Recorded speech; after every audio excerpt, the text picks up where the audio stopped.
Third, the complexity of life.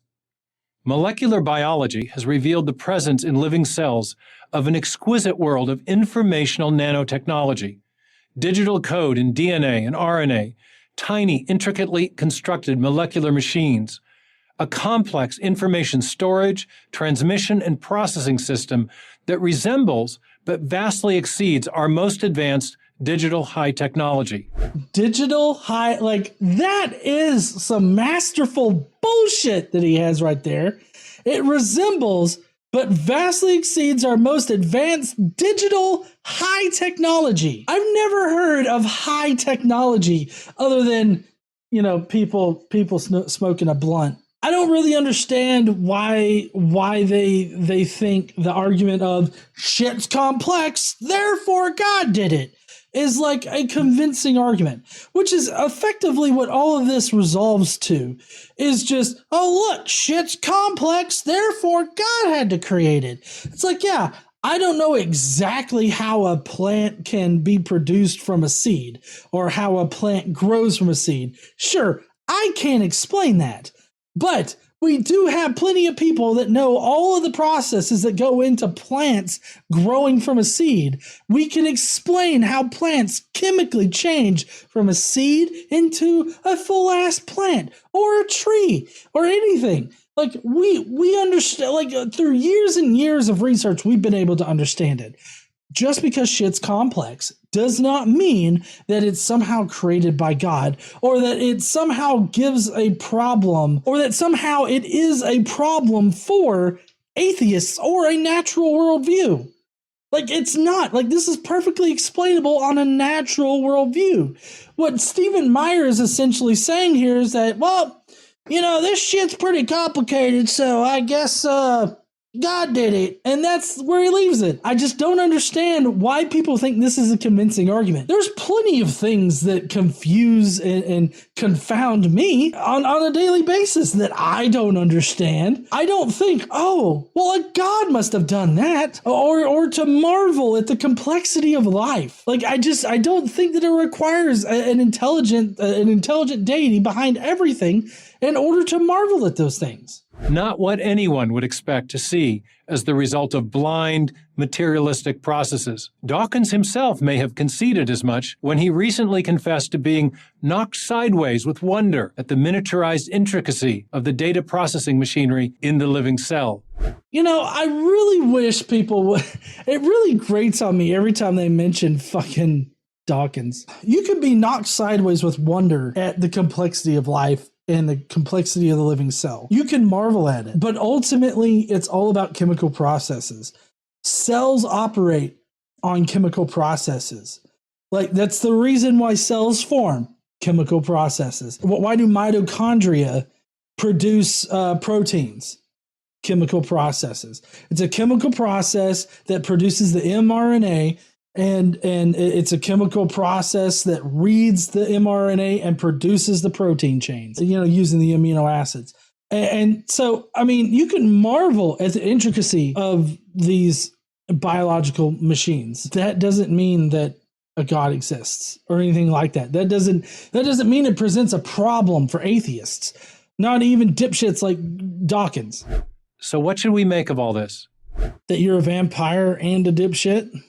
For their part, scientific atheists have constructed ever more convoluted and fanciful theories. When he says constructed convoluted and fanciful theories, he just means shit's complex and I don't understand it, so therefore it's all convoluted. It's too fancy a shit for me to understand, so, I'm just gonna take a shit on it right here. I'm gonna shit on it in the hallway, is what Stephen Meyer says about it. But I like how fanciful. He says, I can't think of anything more fanciful than a wizard creating the universe out of a bunch of water. I mean, that's pretty fancy if you think about it. If you think about the Bible, God's pretty fancy. I don't know if y'all recall, but on our Daily Bible podcast, we read the part where God specifically tells the Jews how fancy fancy he wants the Ark of the Covenant to be, and how fancy his house of worship should be. I can't think of anything more fancy than some of the shit that's in the Bible. They posit alien designers to account for the code of life, multiple parallel universes to try to explain fine-tuning. Okay, so the first one that he's mentioning is panspermia, the idea, and it's not necessarily that aliens planet us here or anything like that, but that, like, you know, the first cells of the first living organisms were deposited here through either a meteorite strike or something like that.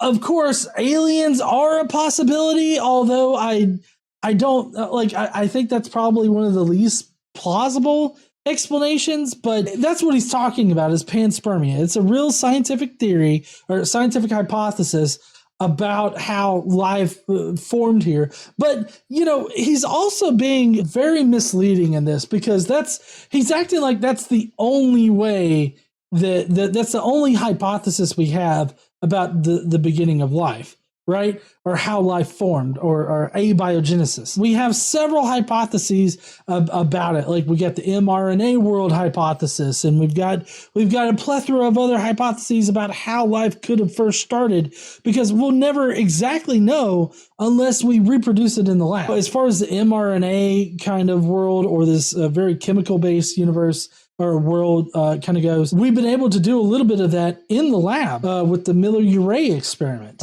They've been able to, that experiment produced the very basic building blocks of life with natural processes, natural shit, parallel universe to explain fine-tuning.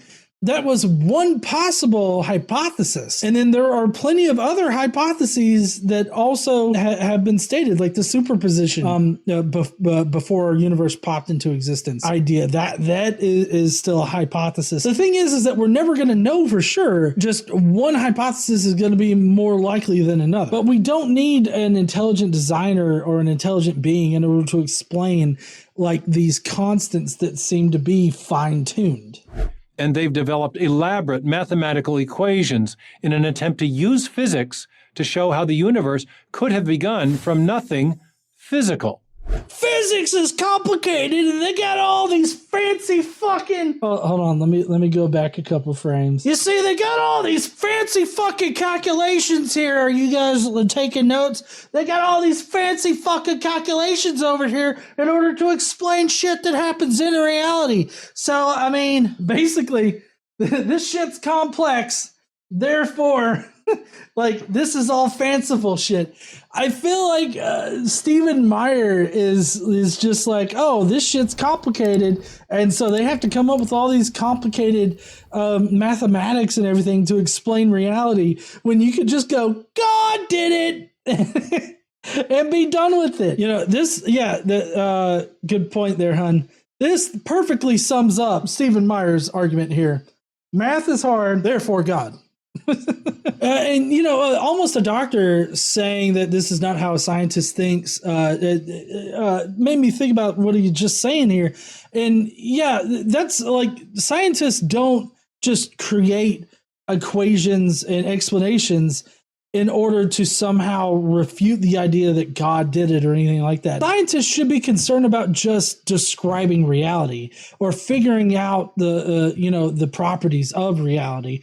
And because, I mean, that's the point of science, is to be able to, as accurate as we can, describe how reality actually operates. That's the goal of science. And to frame it in any other kind of way is just disingenuous, because I can guarantee you Stephen Meyer knows that's not how science works. He just wants to paint people that don't link like the natural world to God as being some kind of firm link. Like, he just wants to paint those people as having some kind of agenda against God. All scientists have as an agenda is to describe reality.